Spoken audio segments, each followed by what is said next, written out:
કાંકરેજ તાલુકાની બનાસ નદીમાંથી ગેરકાયદેસર રીતે રેતી ખનન થતું હોવાની ચોક્કસ બાતમીના આધારે પાલનપુર ખાણ ખનીજ વિભાગે અચાનક ચેકિંગ હાથ ધર્યું હતું. તપાસ દરમિયાન આંબલુણ ગામ નજીકના નદીપટમાં હિટાચી ખોદકામ મશીન અને રેતી ભરવા તથા પરિવહન માટે ઉપયોગમાં લેવાતા 2 ડમ્પરો મળી આવ્યા હતા.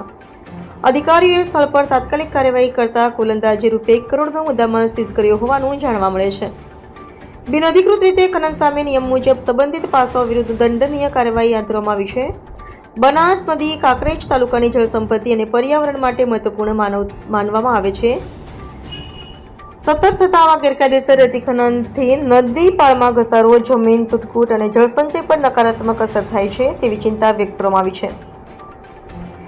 ખાણ ખનીજ વિભાગની અચાનક કાર્યવાહીથી રેતી માફિયાઓમાં ચકચાર અને ફફડાટ જોવા મળી રહ્યો છે. વિભાગ દ્વારા આવનારા દિવસોમાં પણ નદી પટ્ટોમાં ચેકિંગ વધુ કડક કાર્યવાહી કરવામાં આવશે તેવી ચર્ચાઓ છે.